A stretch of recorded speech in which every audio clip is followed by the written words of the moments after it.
So what I'm going to do is I'm going to introduce our first keynote speaker, which is Dr. Emily Qureshi-Hurst. And Emily is a philosopher based at the University of Cambridge, and her research focuses on philosophical questions raised by interactions between science and religion, particularly in relation to physics and Christianity. And she's written on issues on philosophy of religion, philosophy of time, salvation, loads of really interesting stuff, and also been involved in a lot of cross-disciplinary collaborations with scholars from philosophy, theology, and physics. And she currently teaches a range of undergraduate papers on philosophy and theology and science and religion, and also other exciting things. However, today she is here to discuss with us whether God acts in a quantum world. So with that, I will hand over to you, Emily. Thank you ever so much for joining us. Thank you so much for having me. Right, let me just see if I can share my screen. Great. Okay, so thank you so much for having me. I'm really pleased to be here with you. Thank you for inviting me back. It's a really great group. So yeah, I'm really, really pleased to be involved. So the purpose of the event is to celebrate Arthur Peacock. You might find it odd in that case. I'm not actually going to be discussing Peacock in this talk, but I have chosen to speak about one of the themes of his work, which is divine action in a scientific age. But I'm focusing my contribution or my talk on the contribution of another scholar, and that scholar is Robert John Russell. And that's because I've written on Russell's work quite a lot over the years, and so my area of expertise really lies in that domain. So, as my title suggests, I want to ask today, does God act in the quantum world? To answer this question, or to address this, I'm going to set out one of the most widely written on proposals for how divine action might work in a world described by science and ruled by laws of nature. Is there room for divine action in such a world? And what might that divine action look like? And importantly, is this kind of tight tying together of science and theology worthwhile and important? So those are the kind of questions I'm going to be thinking about today. All right, so my aims for today are to set out the Divine Action Project, and then to explore Robert Russell's NIODA, Non-Interventionist Objective Divine Action, and then to offer a critique of NIODA across three distinct points, and that is science, metaphysics, and theology.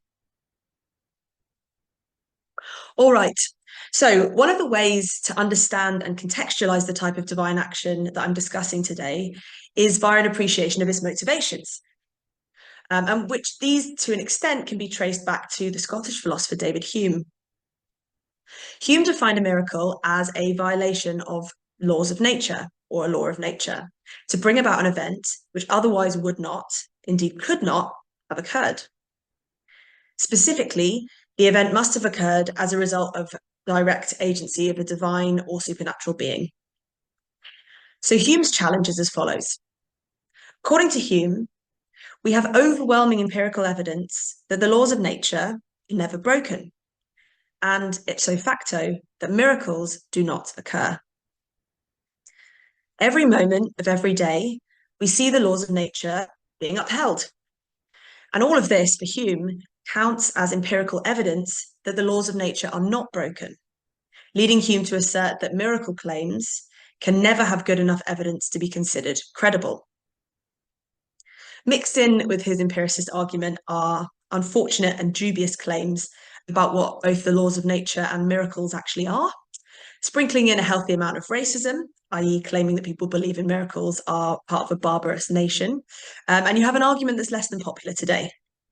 And actually, if you want to look at a recent critique of this argument, I really encourage you to pick up Peter Harrison's new book, Some New World, published this year, which opens with a reflection on this argument and points out some interesting critiques. So that option involves rejecting the argument altogether as a bad argument, poorly motivated, racist. That's definitely one option we can take when we're thinking about how to respond to Hume. There are some other options. So the first is challenging Hume's definition of a law of nature. The second is denying the existence of laws of nature altogether. And you might do this in line with scientific anti-realists like Bas van Fraassen. The third option is to challenge Hume's use of background evidence to exclude the possibility of miracles. And that's something that Richard Swinburne pursues. And the fourth is to deny that a miracle, or more broadly divine action, must violate a law of nature. Now, in this talk, I want to consider option 4. This option's received a great deal of scholarly attention in recent years.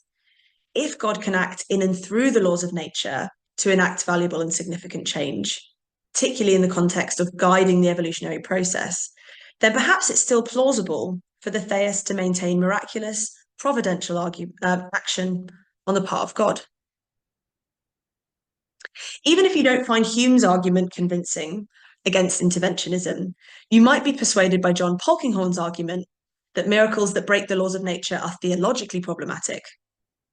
As Polkinghorne writes, violations of laws of nature involve, quote, the theological absurdity of God acting against God, since theologically, the laws of nature are to be understood as expressing the faithful will of the Creator who ordains them, end quote. If the laws of nature are set in place by God, and God has the free agency to create any logically possible set of natural laws, then we can conclude that the laws of nature that govern the universe are exactly as God intended them to be. So further, it seems incoherent to suppose that God would set up laws that he would then have to break in order to realize his divine will. So we've got a philosophical and a theological objection to divine action that breaks laws of nature. Final word on this point comes from science, specifically the scientific paradigm provided by Newtonian mechanics. Newtonian mechanics, and it's worth noting that this was the paradigm that Hume was writing in, portrays nature as causally deterministic. Determinism holds that for any event E at time t, E will have sufficient explanation for its occurrence at t minus 1, and that at time t, no event other than E could have occurred given the conditions at t minus 1. That's a bit of a mouthful. In less philosophically technical language, on determinism, every event is believed to have a complete causal explanation in the set of all previous events and the laws of nature. Basically, the universe proceeds like clockwork with no room for action from the outside. Given the past plus the laws of nature, only one future is possible. So all of these arguments together led a group of science and religion scholars to conclude that there are good philosophical and theological reasons to avoid an interventionist model of divine action, i.e., a model of divine action that involves intervening in or breaking or suspending the laws of nature. So a non-interventionist mode of divine action is exactly what the Divine Action Project sought to develop. So some more information on the Divine Action Project. Understanding this philosophical and theological context is helpful to appreciate why the Divine Action Project emerged. So it was co-sponsored by the Centre for Theology and Natural Sciences at the Vatican Observatory. And over the course of 2 decades, the Divine Action Project produced a series entitled Scientific Perspectives on Divine Actions. You can see one of them on the slide there. It also hosted several conferences and produced many, many articles and monographs besides this set of edited volumes. This 20-year mammoth effort is, in my opinion, a testament to the power of long-term interdisciplinary collaboration. It is perhaps science and religion's longest-lived, broadest, and richest interdisciplinary project to date. So it's good stuff. I think it's great. So all of the criticisms that I'm going to go on to outline later, I want to be understood in the context of a deep respect for this project. Right, one of the founders and the previous director for the Centre of Theology and the Natural Sciences, Robert John Russell, has made a significant contribution to contemporary divine action debates, and it's his work that I want to discuss today. So the focus of this talk is a proposal which is sometimes shortened to NIODA, and I think it'll be useful for me to talk through the whole acronym. So NI stands for non-interventionist, meaning that it's a kind of action that does not break or suspend the laws of nature. This is for the philosophical and theological reasons outlined above. In other words, non-interventionist divine action is the kind of divine action that works with nature, alongside, in, and through natural processes to bring about divinely desired outcomes. The O is for objective, which basically means that it wouldn't have happened without the specific action of God. So we can think about this in contrast to subjective divine action, in which God acts uniformly in all events, and some of which are then interpreted as subjectively significant when a religious believer attributes to them specific revelatory meaning, distinctive divine agency. So an example is when a theist sees the work of God in a particularly beautiful sunset, for example. The sunset would have happened regardless, and so the divine action that's perceived by the onlooker is subjective. And the D and the A stand for divine action, which is exactly what it says on the tin. So we're concerned here with specific, direct actions taken by God to bring about certain events in the world.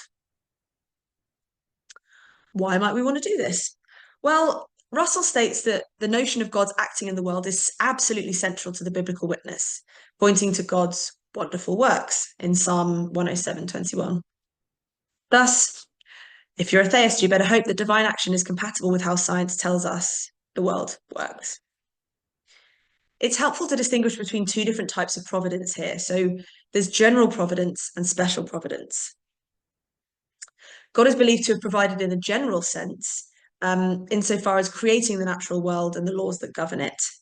But God is also believed to provide in a special sense, i.e. by acting in the world in specific times and places to direct the course of world history or to bring about events that otherwise wouldn't have happened. So you have to hope that special providence, i.e. divine action, is compatible with general providence, i.e. the laws of nature. We might be in rather theological hot water. So we can think of general providence as a broader commitment to the idea that God provides via the creation and continued sustenance of the universe, both in its form and content. The idea can be found in many places, but one is the second argument in St. Thomas Aquinas' 5 Ways, the argument from efficient causation. Aquinas argues that there's an order of efficient causes, yet nothing may be said to be the cause of itself. So if we extrapolate backwards from that, we eventually reach a first cause, and that's God. Aquinas understands God to be the first cause because the cause of something can't be itself. So something outside of the universe had to cause the universe. Now, general providence is really easy to accommodate in a world governed by classical physics. God was the first cause, God set up the initial conditions, created the laws of nature, and set the world into motion. But special providence is more challenging.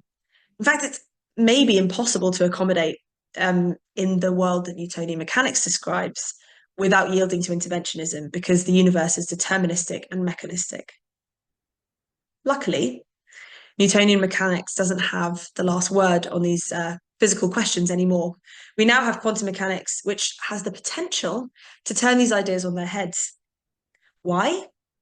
Well, quantum mechanics may just smuggle indeterminism back into reality. Since Max Planck's accidental discovery of the quanta in 1900, which was then substantiated by Einstein's 1905 paper on how light quanta, the photons, work, and then it was then formalized into matrix mechanics in 1925 by Werner Heisenberg. And since all of these things happened, the scientific understanding of the nature of subatomic reality has radically changed. These pivotal events shook the foundations of the classical deterministic worldview that had prevailed since Newton and opened up the genuine possibility once more for ontological indeterminism. Quantum mechanics is a formal system which has many interpretations, most of which are empirically equivalent. And the interpretation which Russell is working with is the Copenhagen interpretation. So according to the Copenhagen interpretation specifically, at the fundamental level, nature is ontologically indeterministic, which means that each quantum event has a necessary but not sufficient causal explanation. The Schrödinger wave equation explains the behavior of quantum objects in terms of a wave function which deterministically evolves through time, until, that is, an act of measurement takes place, and we might want to call this a quantum event. So key to understanding measurement in quantum mechanics is this notion of a superposition. Superposition holds that a quantum object exists in all possible states until it's measured. The so-called wave packet represents the superposition of a quantum object, and the Schrödinger equation describes its behavior through time. At a measurement event, the wave function collapses, and a range of possible outcomes can occur at this point. The probability of a particle having a specific position is distributed in accordance with the nature of the wave packet. So the act of measurement itself affects the state of the thing that's being measured, causing it to occupy one state out of a possible range.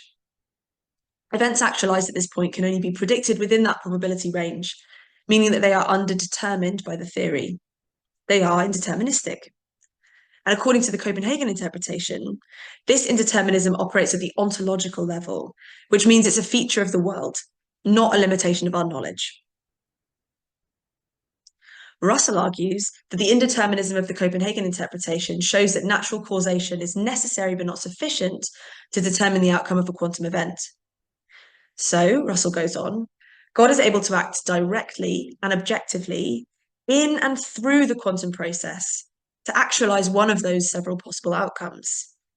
And then this action can be manifested in the macro world of our experience through bottom-up causality. So he argues that the collapse of the wave function occurs precisely because the working together of divine and natural causation. For Russell, then, God acts in terms of general providence by creating quantum laws, and then in terms of special providence by acting with these laws to continuously create and sustain the world, to cause special events in the world, and to direct various natural or historical processes. So that, in a nutshell, is NIODA.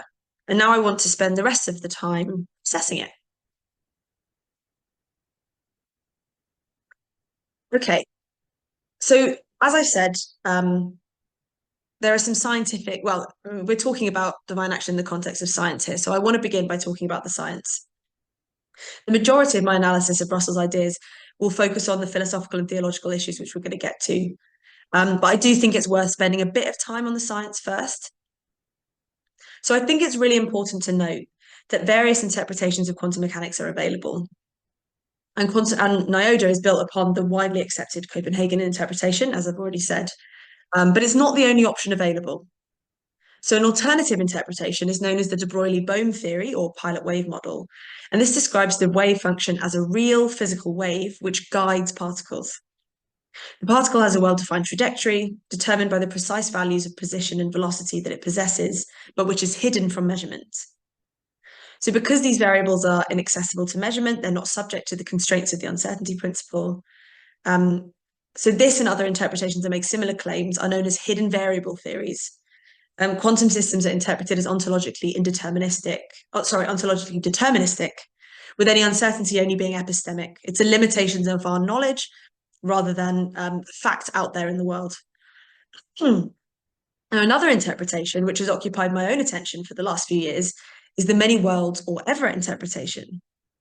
This interpretation claims that at a quantum event, the universe splits or branches into as many worlds as there are outcomes of the event. So I hope this shows that it's worthy of note that not all interpretations of quantum mechanics allow the sort of indeterminism required for Russell's thesis, because the Everett interpretation is deterministic as well, because everything that can happen does happen. So there's no indeterminism there, really. Maybe from the perspective of your individual world branch, but from a God's eye perspective, no. So this point is emphasized in the 2013 paper in which Maximilian Schlosshauer, Johannes Koffler, and Anton Zeilinger, apologies for the terrible pronunciation of those names, they present the results of a poll conducted on 33 participants in a conference on quantum mechanics. So these people came from the fields of mathematics, physics, and philosophy. 33 participants at the forefront of their discipline, and they were asked which interpretation of quantum mechanics they favoured. The authors argue that their study provides a unique snapshot of current views in the field of quantum foundations, and their findings showed that the community is deeply divided. So 42% of participants named the Copenhagen interpretation as their favourite interpretation. So that definitely had the highest level of commitment. 18% favoured Everett's many worlds interpretation. 24% chose an information-based or information theoretical approach. 9% said objective collapse. Quantum Bayesianism and relational quantum mechanics each received 6%. Other, and I have no preferred interpretation, each scored 12. And the modal, de Broglie-Bohm, statistical ensemble, and transactional interpretations each received 0% of the vote. So there's a lot of interpretations we're dealing with, but there are a few that are primary contenders. And as that snapshot shows, there isn't a significantly favoured interpretation. Though the Copenhagen interpretation received the highest number of votes, it still received less than half. So it's not clear that it's in a strong enough position to now allow theological conclusions to be drawn from it. And this is something maybe we can talk about more in the questions portion of today. So it's worth noting, of course, the study's limited, right? It only had 33 participants. And disagreement between people is really normal in philosophy particularly. But this kind of disagreement by leading voices in the field does indicate that there are really central problems with the science that remain unresolved. The metaphysics of quantum mechanics remains highly contested territory. And so we should be cautious, I think, when drawing strong metaphysical or theological conclusions from them. So for this reason, Russell's NIODA, insofar as it relies on the Copenhagen interpretation, could be accused of resting on shaky ground. And it's this kind of point that makes John Hort ask, quote, whether theology, for the sake of its own integrity, should ever employ concepts from physics, including contemporary quantum physics, as anything more than an analogy, end quote. This is a legitimate question, and it's one that all of us working in science and religion have to face.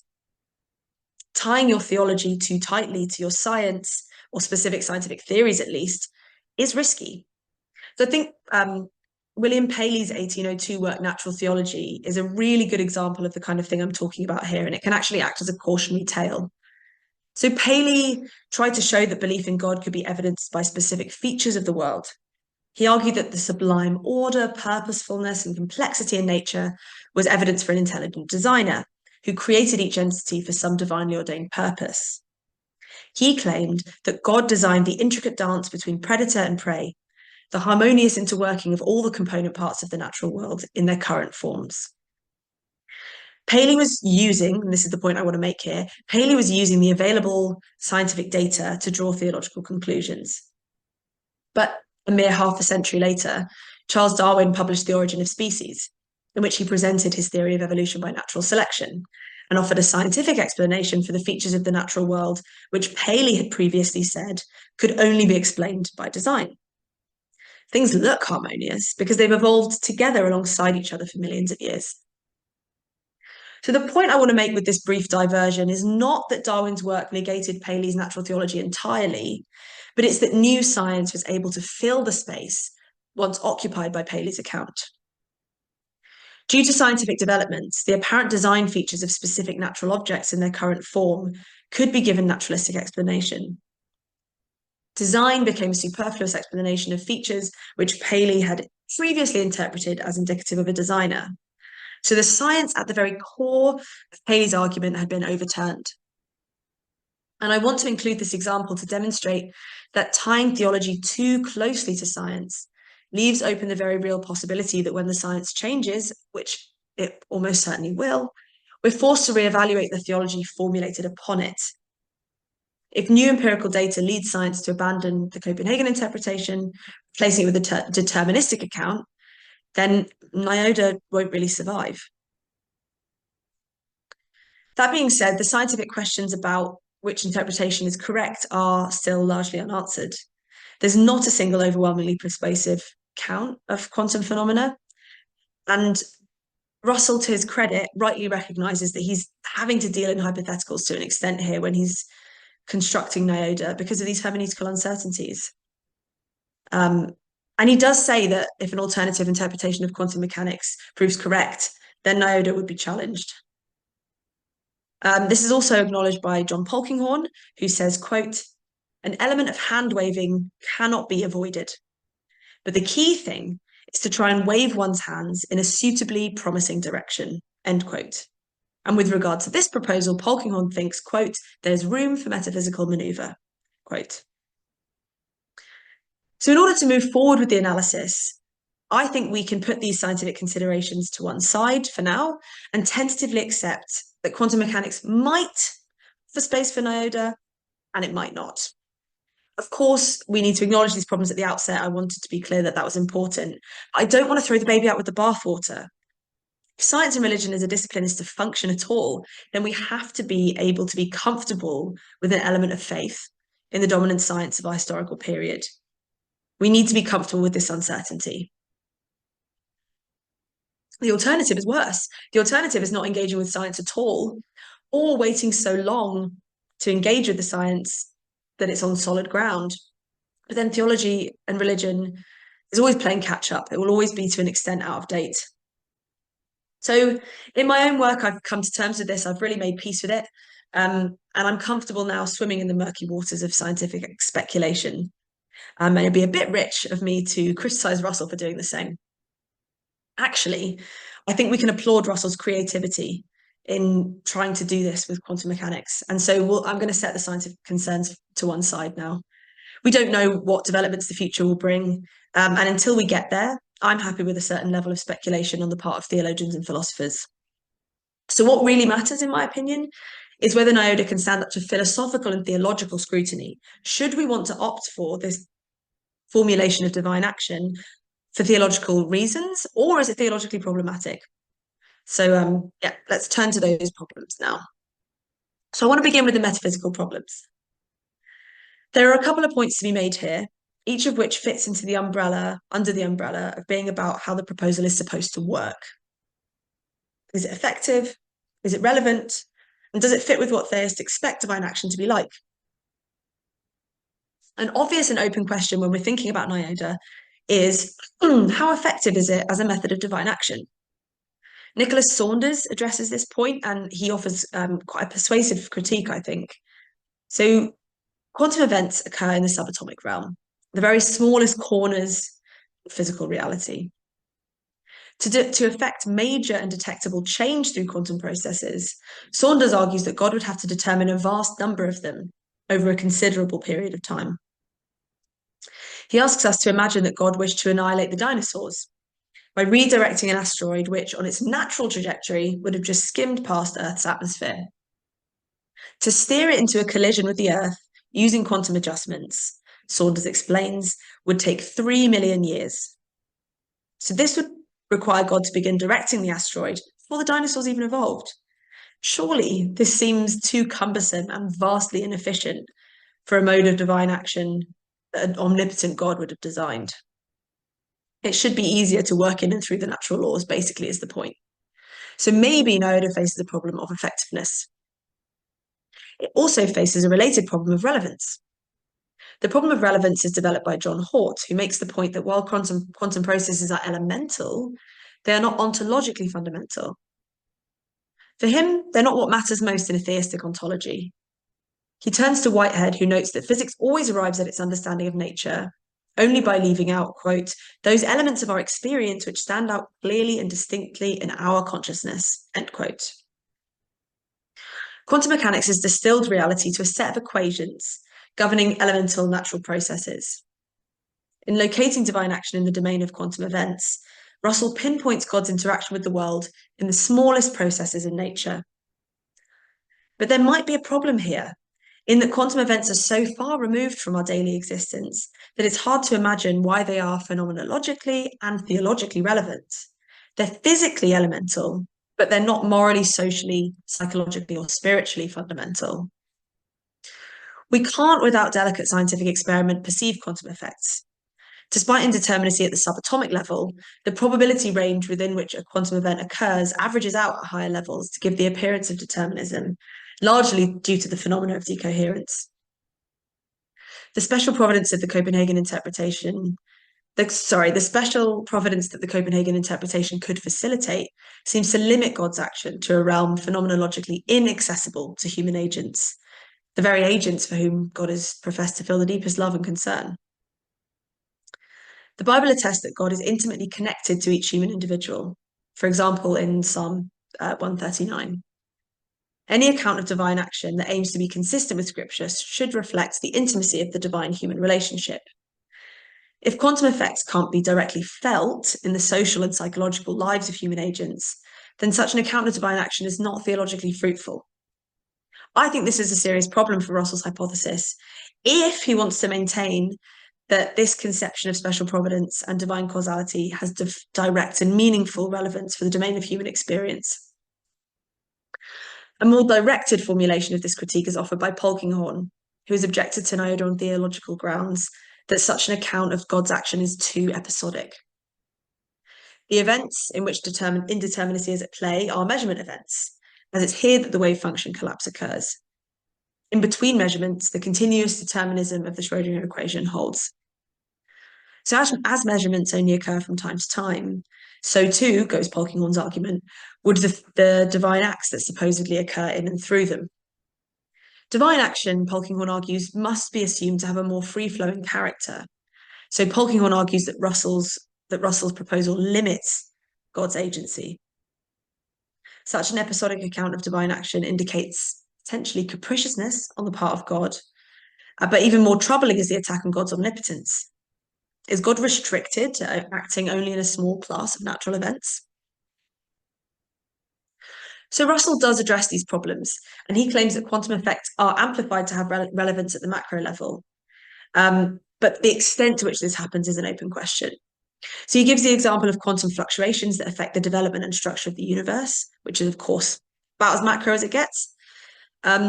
But the concern remains, how can this form of divine action manifest in the ordinary everydayness of human existence?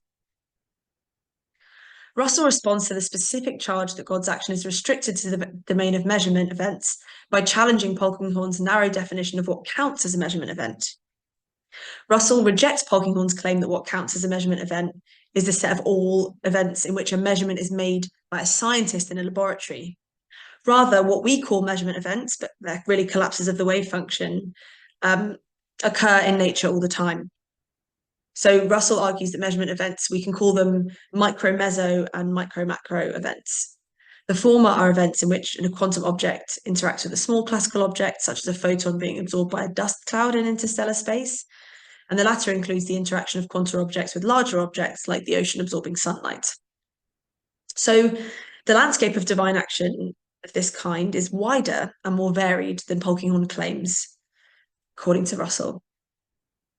He also argues that against Polkinghorne's charge of being too episodic through the idea of bottom-up causality, and this is a term I mentioned earlier. And it basically refers to the fact that the sciences supervene on one another. So you've got quantum processes affecting organic chemistry, and organic chemistry in turn affecting a molecular biology, and that then in turn affects life, conscious experience, that kind of thing. So this understanding of bottom-up causality, quantum effects can echo up, begins to explain the way in which quantum processes can affect the larger scale processes which supervene on them in a non-episodic sense. So this leads him to direct readers to perhaps the most promising area in which NIODA may thrive as a mode of divine action, and that is as a form of theistic evolution. So Russell's argument here is that quantum processes play a role in genetic mutation. And this is indeed supported by recent developments in the young field of quantum biology. Although there are a variety of factors that affect variation, Russell argues that variation per se is ultimately due to genetic mutation. And he points to spontaneous mutations, errors in DNA replication, and others as quantum sources of genetic mutation. And it could be the case, according to Russell, that it's through such mutations that God can guide the evolutionary process. If this is the case, it doesn't matter that quantum changes take millions of years, because evolution is a millions of years kind of deal.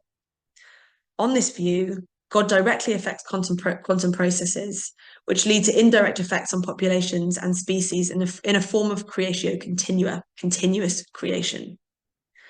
And if quantum processes can directly affect organic processes and therefore life, suddenly we're looking at a far less episodic picture of divine action than Polkinghorne claims. Through NIODA, God may be able to create the flora and fauna in, with, and through natural means. Okay, so let's say that one of the primary motivations of NIODA is to construct a robust account of theistic evolution, in which God guides the evolutionary process without having to break, suspend, violate any laws of nature. Although not all Russell's publications about NIODA focus on evolution, I think it's one application of the general providential mode that he develops that has the most plausibility. If we only focus on theistic evolution, then the aforementioned critiques of relevance, efficacy, and being too episodic start to fade into the background. Such critiques persist only if NIODA is taken as a one-size-fits-all account of divine action in the world. If, however, NIODA is but one piece of a larger puzzle in which other forms of divine action are accommodated, then these problems can be resolved by the inclusion of other interventionist accounts. Of course, if interventionism is allowed after all, we might legitimately ask what all this has been about. And it does seem that Russell is comfortable with interventionist divine action as well. So, I mean, the question is there, right? Why develop a non-interventionist account if you're comfortable with interventionism? But I'm going to leave that aside for now. I'd be interested in hearing some of your thoughts in the discussion about what you think about that. So I want to focus on a specific and rather damning set of theological problems that arise when thinking about NIODA in the biological realm. And I think these are the biggest challenge to NIODA's credibility. And that is that divine action through quantum biology raises the problem of evil. So if God's action in the quantum domain is not episodic, and instead God acts in and through quantum processes to actualize biological events like DNA mutations, then responsibility for diseases which come from those mutations must lie with God.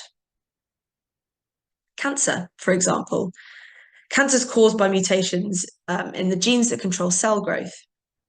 So if responsibility for quantum processes that cause genetic mutations lies with God, then it seems like by Russell's own account of bottom-up causality, God is also responsible for the diseases themselves, and then, of course, the physical and psychological suffering that these diseases cause.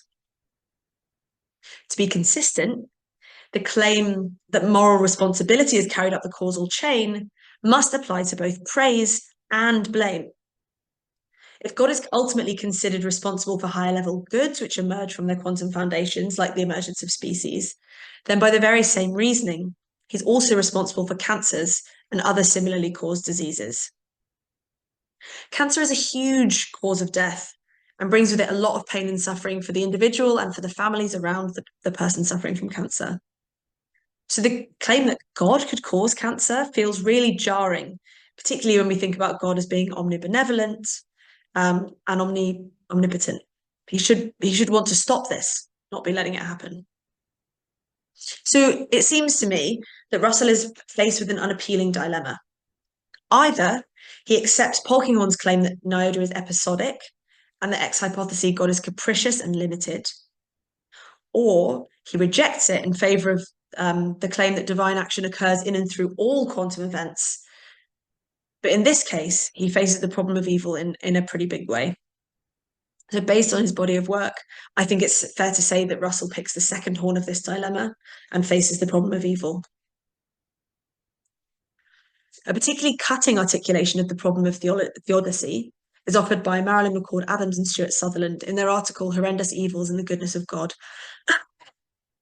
They define as distinctly problematic class of evils, which they call horrendous evils, and they claim that these present a unique challenge to the omnipotence and omnibenevolence of God. I think the types of illnesses and disease caused by genetic mutations can, although they don't all, fall into this class of horrendous evils. And so if that's the case, the most robust response is required if NIODA is to remain palatable, if not plausible. So Adams and Sutherland define horrendous evils as, quote, evils, the participation in, i.e. the doing or suffering of, which gives one prima facie reason to doubt whether one's life could, given their inclusion in it, be a good to one on the whole. Such reasonable doubt arises because it's so difficult humanly to conceive of how such evils could be overcome, end quote. These evils are a particular problem as they overwhelm the positive value in a person's life, and they leave the individual doubting whether their life has been worth living at all. So this tragic assessment of one's own life in the light of horrendous evils is troubling enough in a general and more vague articulation of a Christian worldview. The particular issue for Russell's proposal is that God is directly responsible for the onset of the disease through his causal activity in the realm of genetic mutation. Now, This is a difficult and delicate issue to discuss, and I'm wary of giving examples because I don't want to imply that everyone who has a particular genetic disease or condition has a life that's not worth living. I think that's far from the truth. It'd be an awful thing to imply, and it would be false. But there are diseases that definitely make people worse off and can cause a lot of suffering that seem to be, avoidable if certain genetic mutations hadn't occurred. So one example is Huntington's disease, which is a genetic condition that affects brain cells and begins to manifest with radical changes to personality. And it can look like the development of violent behavioral characteristics and often results in a disintegration of one's personal relationships. And it ends in a premature and drawn out death. So those with Huntington's die young and often alone if their relationships have disintegrated before the people around them realize why they changed so much, why all these negative changes in personality had occurred. So the disease often gets diagnosed much later, unless your parents have it, and then you can get tested. And so there are ways around it, but it's an example, I think, where we could say that a genetic mutation has caused something that could make one's life overwhelmingly negative, at least in the latter portions of it. Another example, which I think is hard to deny, is terminal cancer in very young children. So this is a case in which biologically caused suffering could engulf the positive value of an individual's life. So if a child is born and has incredibly painful cancer and dies very young, most of their life was taken up by suffering and disease. So I think if NIODA is to remain compelling, Russell really needs to provide a compelling response to this. Russell does address the problem of evil. He knows it's a problem, and he talks about it particularly with reference to theistic evolution. So he begins by arguing that evil and suffering need to be faced regardless of any theological interpretation of evolution or divine action, and it's not restricted to his approach. This is true, but I think significant and specific problems of theodicy arise in Russell's account. Russell writes, quote, "God acts in, with, under, and through physical and biological processes as immanent creator, bringing about the order, beauty, and complexity and wonder of life," end quote. This action is both direct and objective.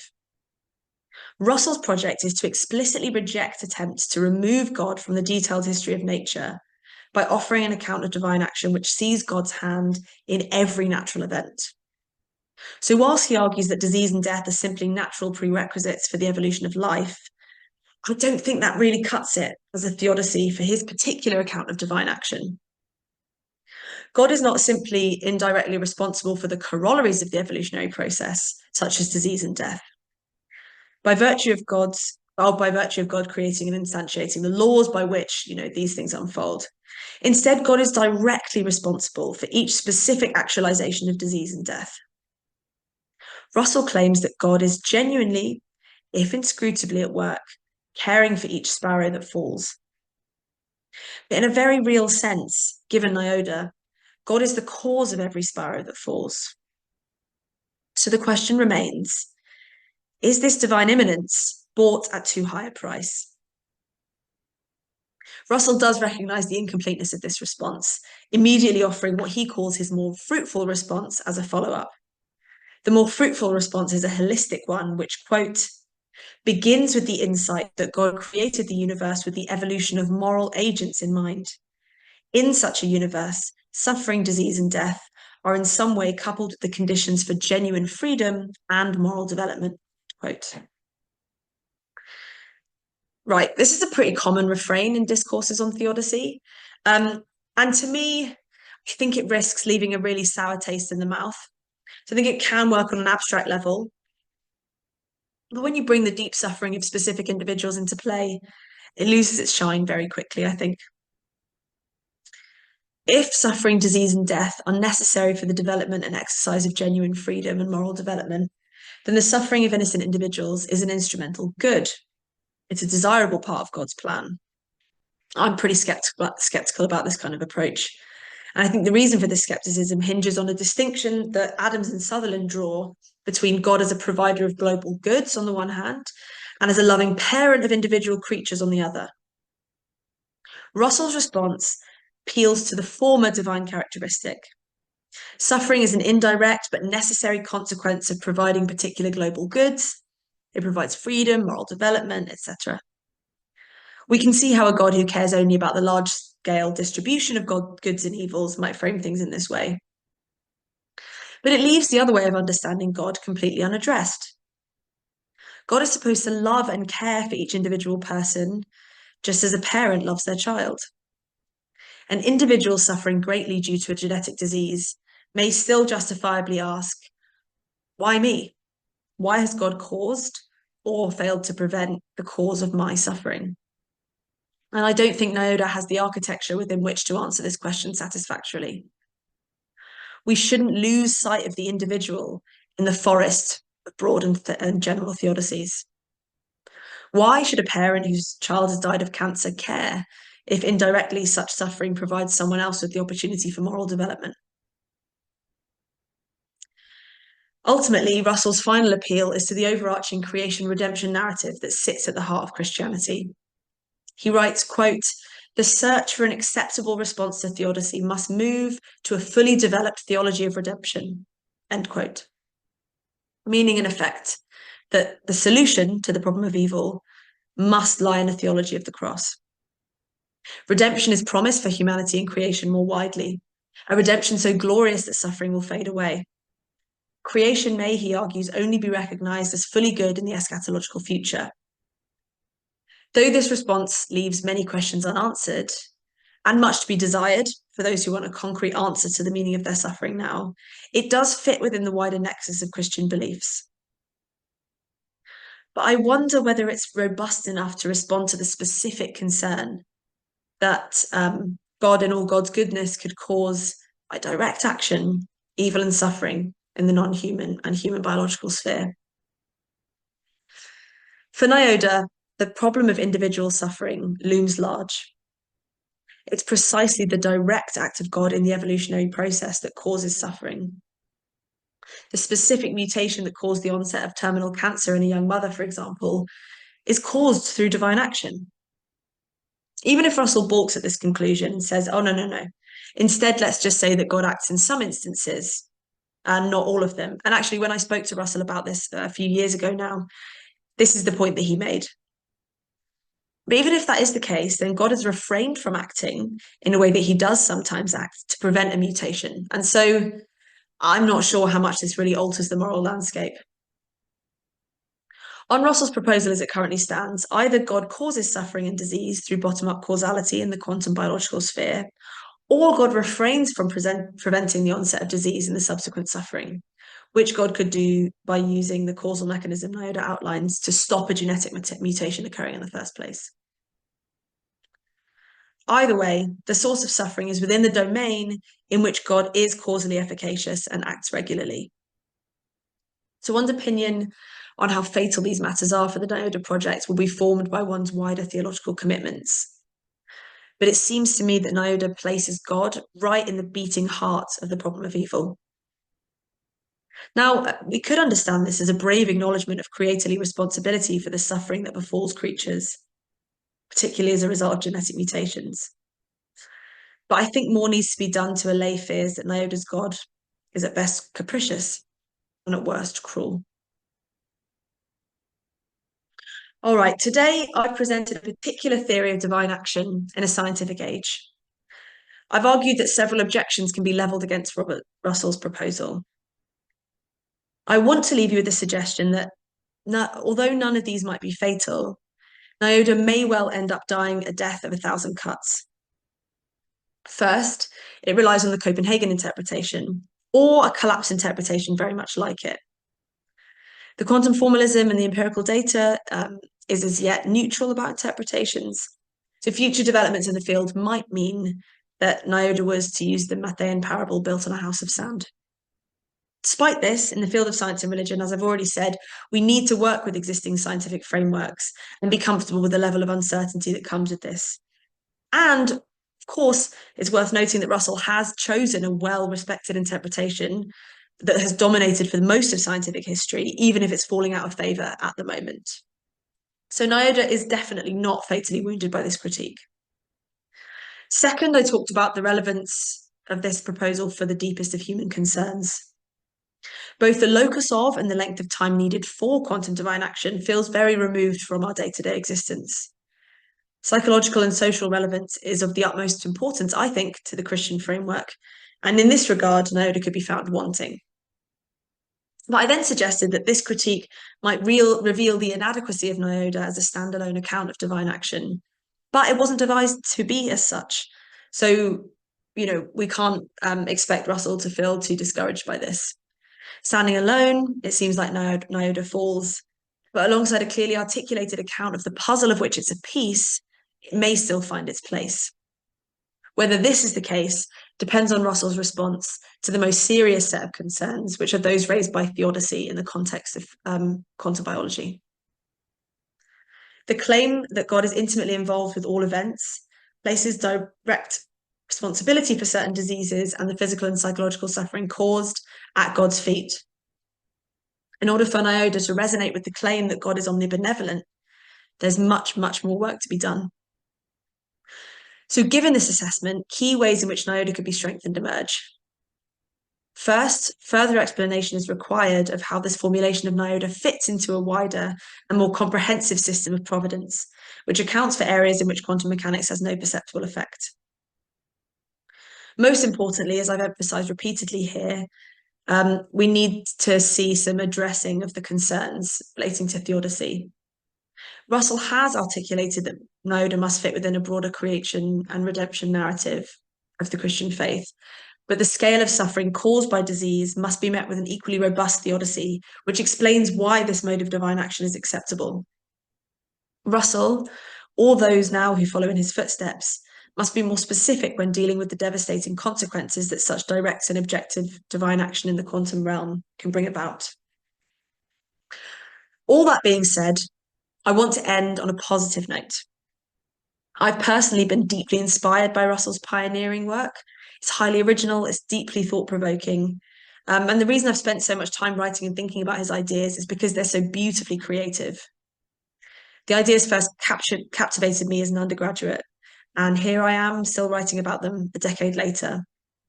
Even if I'm not ultimately convinced by the proposal, I think it's a shining example of science and religion in action. And I'm really grateful to Russell for his pioneering contribution to our field. And I'll wrap up there. Thanks very much. Thanks, Emily, for a brilliant start to the conference. I really appreciated it. Lots of questions coming in as well, so I think I will probably get to the ones in the chat and try and link some of them together and then open it up more widely. First one coming in is, what do you think of theistic naturalism, for example, double agency, incarnation, panentheism, as an alternative to looking for causal joints which put God in competition with the natural world? Yeah, so I haven't thought as extensively about theistic naturalism. I think my initial response is that if God, similarly to the critique I made of Russell, if God is seen to be acting in and through nature, natural laws, natural processes to bring things about, we still face the problem of evil in quite a big way. So, it depends on your prior theological commitments, right? But I think it's a good option, but it doesn't help really with addressing some of the problem of evil concerns that I raised. And then a follow-up, well, I don't know if it is a follow-up, but from the same delegate, is NIODA effectively a partial deism, since beyond the divine action on the quantum level, everything else happens autonomously? Or is that perhaps not an implication that's being made? Well, it depends what we mean by partial deism. I don't know if you can have a partial deism. I'm happy to be corrected on this. It seems to me, though, that you either have deism, where God created the world and set it off into motion, or you have something like theism, where God acts. I mean, partial deism, if there's divine action in the world, I think it's theism. I don't think we're dealing with deism here.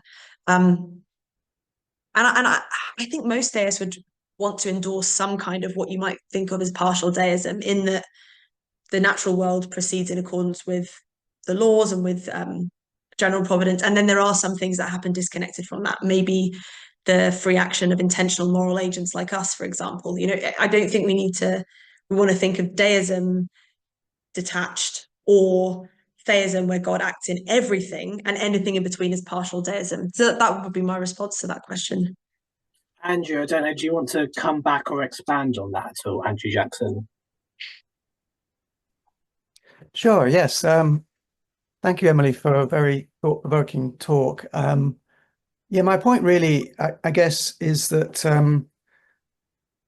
these divine action theories say as much about God as they do about the way God acts. So if God is intervening, a cause amongst causes, it seems to bring God down to the level of nature, whereas a radically transcendent view of God makes him utterly beyond, and therefore there's no way you can really even understand the causal joint or any kind of interaction, because as soon as you do, you effectively collapse it down to the level of the natural. So if you resort to saying God is acting just at the quantum level instead of at every level in a non-competitive way, then it implies that the rest is autonomous and is somehow not needing God, which is again the very notion of what creation is about, which is total dependency rather than just an origin in time. Yeah, so I think Russell would respond by talking about bottom-up causality. So he would say I really don't think he wants to restrict divine action just to the quantum realm. I think he wants to say it starts there, and like dropping a drop of ink in a glass of water, it spreads out from there. That would be his response, probably. But I think it's a really legitimate critique, and I've seen it come up in the literature a lot, that this idea of finding a causal joint is just a misguided way of understanding the divine providence question. So yeah, thank you for the question. I think it's something that I'm sure others will have been thinking about as well. How do we want to understand God's action in the world? I mean, it does seem like we want to have some kind of divine action, and as soon as we have some kind of divine action that causes events in the world, we might have what you were describing as collapsing God into the realm of the natural.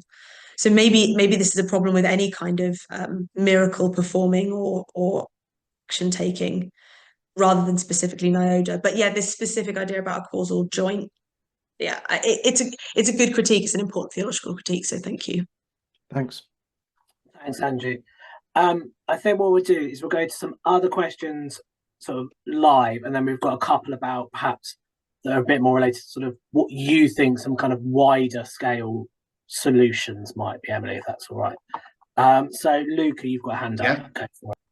Thank you, Emily. Very interesting presentation. Nice to see you. Just one comment on the way that you when you describe the theodicy. I think Paul Ricoeur had an excellent view about this, because he didn't mix all the like evil in the same plane, but he will say evil that depends on the action of human beings versus evil that derives from, let's say, evolution or whatever biological changes that are not dependent on human beings. I think it's very important to make this distinction. I don't know if you have a comment. And the second thing, following what Andrew said, is to say that probably the question is to say, is there any advantage here to use the Aristotelian Thomistic understanding of primary cause and secondary cause? Because when you mention creatio continua, is also the fact that beings are sustained into existence during evolution. So God doesn't need to intervene, like specifically in a cause among other causes we can measure, but is giving being. So giving being is something that is not surely detectable in a experimental study, but being is there. So it's metaphysical in that sense. But thank you anyway. Very interesting. Thank you. Yeah, so that distinction you mentioned in Paul occurs a lot in philosophy. So this distinction between natural evil and moral evil, and then different theological responses are given to each of those. So you might say, well, God isn't responsible for evils that are carried out by humans because that's a result of human free will, and so there's no problem with God there. That's human evil. But the problem with natural evil, which is the kind of evil that I'm talking about here, is that does come from God. If you endorse the doctrine of creation and you think that God created the world in its current form, or created the world with the laws that allow it to evolve into its current form, then God is responsible for the evil that follows from those processes. So yeah, it's a really important distinction to make. But here we're talking about natural evil, and that's the kind of evil that you can trace back to God. And yeah, I mean, that for your second point, I think that it is a credible alternative, and that's something that many theologians are finding more convincing, is to talk about this Aquinas style distinction between primary and secondary causation, and the world being given being, and individuals being given being through God.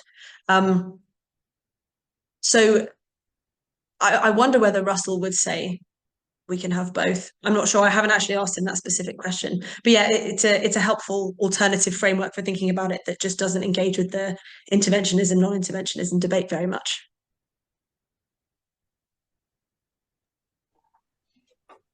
Thanks, Luke. Have we got any other questions at the moment not in the chat yet?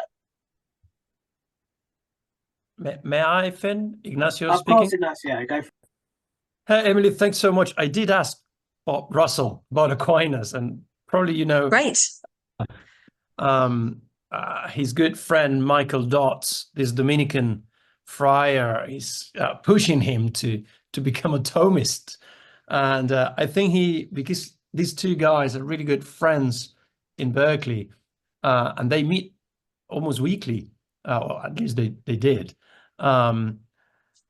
Bob is kind of struggling constantly on how to convince the Thomists that his NIODA is what Aquinas was saying, and in some of his in some of his latest publications, he tries to accommodate. I was not convinced, but still he's kind of struggling into that. Yeah. Anyway, just an anecdotal comment. Yeah. Thanks. That's really helpful. Thank you. Oh, there's something I wanted to add as well before we go to the next question. This paper is actually published, so I'm just going to put a link to it in the chat if anyone's interested in reading the full paper. Thank you. Paul, I think you're Oh, no, next. I sent it as a direct message. Whoops, sorry. Coming through again.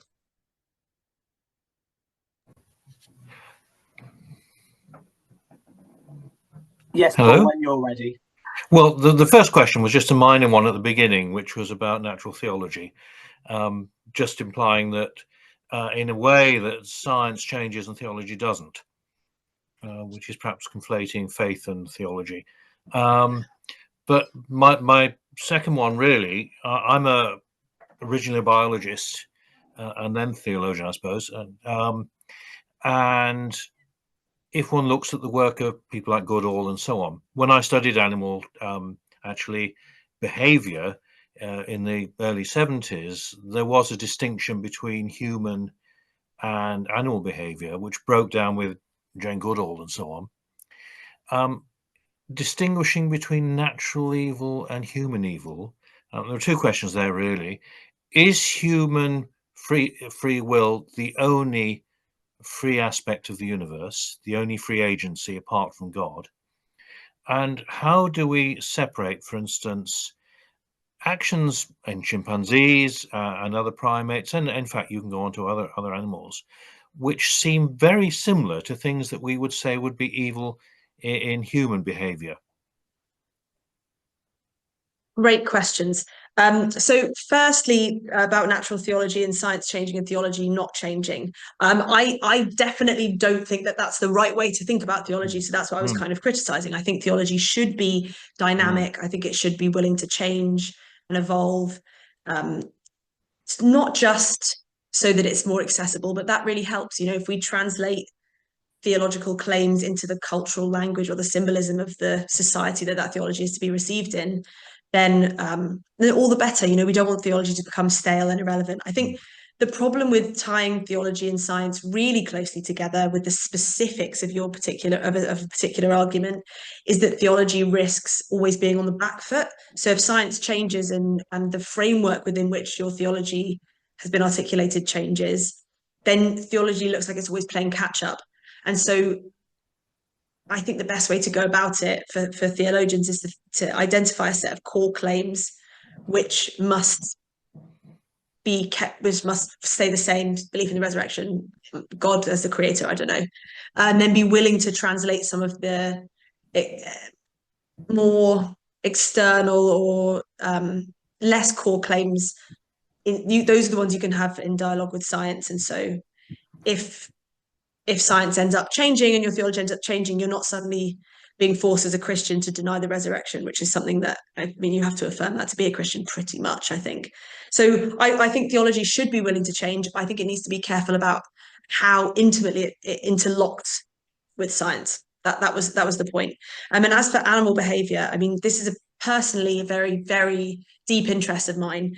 I don't think that we can distinguish with a harsh line between humans and non-human animals at all. Free will is not a good way to do that, I don't think. I'm pretty skeptical that we even have free will in the first place.